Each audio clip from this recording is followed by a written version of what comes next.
E como acontece em cada semana, estão connosco dois elementos da Fundação Ajuda à Igreja que Sofre, a Catarina Martins Betancourt, diretora do Secretariado Português, e o jornalista na instituição Paulo Aido.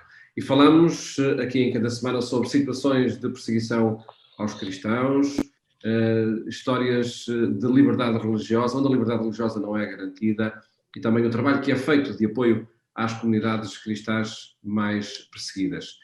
E, infelizmente, acontece muitas vezes o rapto e a detenção injusta de cristãos são consequência da perseguição motivada por questões religiosas. E é algo que acontece, de facto, muitas vezes e que passa ao lado da percepção da opinião pública, apesar de estarmos a falar de um número muito elevado de pessoas.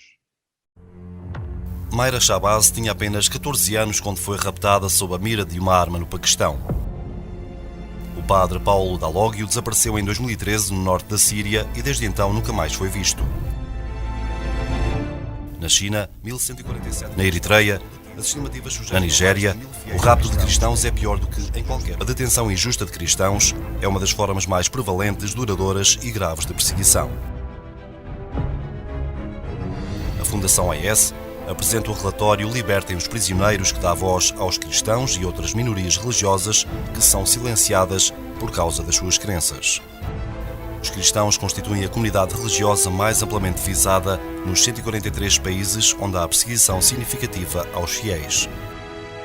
A necessidade de agir é crucial. Libertem os Prisioneiros é um relatório sobre os cristãos detidos injustamente por causa da sua fé.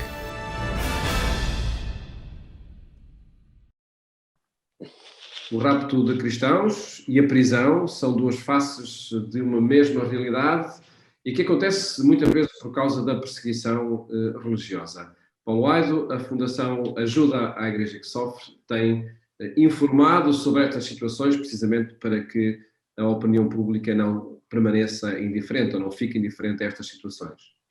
Exatamente, eu não digo que a Fundação AES fale disto todos os dias, ou todas as semanas, mas falamos de facto do rapto e da prisão dos cristãos com muita frequência, pelo menos sempre que há algum caso de que temos conhecimento, ou quando então a Fundação AES está envolvida, por exemplo, numa campanha para a libertação concreta de alguém. Foi assim, por exemplo, com Asia Bibi, uma mulher, uma mãe de 5 filhos, paquistanesa, que chegou a estar no chamado corredor da morte, na prisão de Multan, acusada de blasfémia por ter bebido, imagine-se, um copo de água de um poço. E foi assim também, por exemplo, com o caso de Mayra Shabazz, referido mesmo agora nesta peça que nós vimos, uma jovem rapariga cristã de 14 anos, também paquistanesa neste caso, raptada, violada e forçada a casar com o raptor, um homem muçulmano muito mais velho. E foi assim também, por exemplo, com o padre Dalóglio, que continua desaparecido na Síria, e tem sido também assim, por exemplo, com a irmã Glória Narvaez Argotti, uma religiosa colombiana,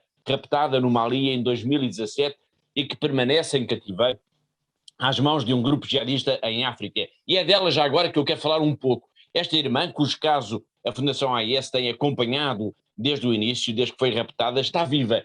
E digo isto pois este é um dado sempre importante quando alguém é raptado por grupos terroristas. Não havia nenhuma notícia sobre ela desde outubro do ano passado e agora soube-se através de um irmão que ela está viva e fez chegar mesmo uma pequena carta, uma mensagem à família através da Cruz Vermelha Internacional. Nessa carta, muito curta, a irmã franciscana diz estar de boa saúde, que foi, entretanto, entregue a um outro grupo jihadista chamado o Apoio aos Muçulmanos e pede as orações de todos para que possa ser libertada o mais rapidamente possível. E esta é a parte boa da notícia, mas a parte mais inquietante é que uma equipa de resgate do governo colombiano, que tinha sido enviada para a África, para a região de Mali, com o propósito específico de tratar do resgate da religiosa, regressou, entretanto, ao seu país, mas sem nenhum resultado prático, digamos assim, de mãos vazias. Ou seja, a equipa veio sem mais ninguém.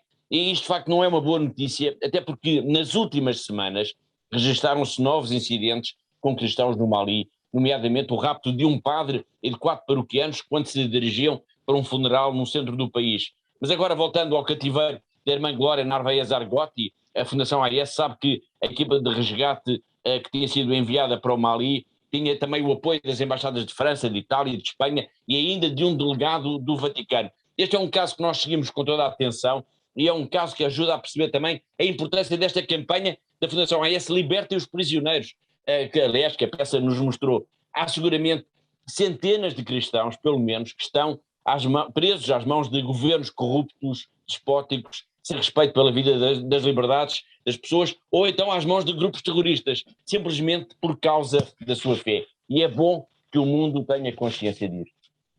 E essa é uma frente do trabalho da Fundação Ajuda à Igreja que Sofre, a par de uma outra que é, de facto, ajudar situações e países onde é necessário fazer chegar a ajuda por causa da situação social em que esses países vivem. A Venezuela é um caso desses, mesmo sendo um país muito rico por ter uma das maiores reservas de petróleo. Las religiosas en Venezuela son hermanas y madres que no descansan. Ayudan a todos sin escatimar en esfuerzo y cariño. Ellas cuentan contigo para sanar a un país que se desangra. Hola, soy la hermana María Chiquinquirá, soy una religiosa de la Congregación de las Misioneras Eucarísticas de Nazaret. Vivimos en un pueblo muy sencillo en las montañas en Venezuela. Como sabrán, nuestro país está sufriendo mucho en estos días. Nos enfrentamos a una situación muy inestable. A veces no tenemos electricidad ni agua corriente. Los alimentos son tan caros que muchas personas no pueden permitirse comprar leche o pan. No obstante, debemos mantenernos fuertes y rezamos a Dios para que nos dé esperanza y amor para ayudar a la gente de la mejor manera posible. Una manera de ayudar es el comedor que tenemos, para que los niños y otras personas en necesidad puedan comer al menos una vez al día. En nuestro centro de formación enseñamos a las mujeres peluquería y costura, para que puedan aprender un oficio para ganarse la vida. Dios nos ha llamado para estar aquí con nuestra gente. Así que aquí estamos, sirviéndola, apoyándola, estando presentes en sus vidas. Ayuda a la iglesia necesitada, apoya a religiosas de Venezuela, como la hermana María Chiquinquirá, para que puedan tener un sustento y sobrevivir. Haz algo grande por Venezuela. Contigo daremos vida a un país que se muere. Dona. Catarina Martins Betancourt, a Venezuela é um país onde as populações parecem estar empobrecidas, enfim, já não conseguem ter aqueles meios essenciais para a subsistência, para o tratamento de saúde, por exemplo. Sim, de facto, a Venezuela, como todos sabemos, é um país que está mergulhado numa crise profunda, com uma população amordaçada pela fome, com uma inflação galopante que cresce sem parar e as famílias, como acabou de dizer, de facto sentem-se impotentes e não têm sequer acesso às coisas mais básicas, como pão e medicamento, para poderem sobreviver. Portanto, a Venezuela é um país onde neste momento falta praticamente tudo. As prateleiras vazias das lojas, dos supermercados, são de facto também um sinal dessa situação económica, desse desmoronar da economia neste país, onde, por exemplo, comprar farinha, comprar arroz ou leite quase que se tornou num luxo, num artigo de luxo, em que é praticamente inacessível à maioria da população. Portanto, é assim em toda a Venezuela. Como consequência também desta crise, e um sinal também desta crise, é de facto o número de sem-abrigos que aumentou sem parar nos últimos anos, e é também de facto este lado visível desta crise económica que assola este país. Portanto, no meio deste caos que vive a Venezuela também nos chegam de facto histórias extraordinárias de solidariedade, de pessoas, de vizinhos que ajudam vizinhos, apesar da pobreza ajudam os vizinhos, e também há de facto esta história dos padres e das irmãs que também estendem a mão aos mais idosos, aos que mais sofrem, aos que estão mais necessitados da nossa ajuda neste momento.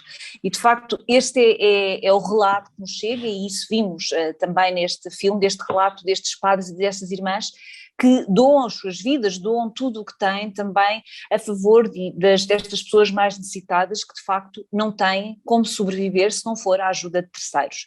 Portanto, a Venezuela de facto mostra-nos o melhor e o pior da humanidade. Portanto, é um país muito rico, que está totalmente desgovernado, com até uma pobreza quase absurda, quase impossível de acreditar, mas ao mesmo tempo também é um país que mostra estes sinais, estes gestos de amor e de solidariedade para com os outros.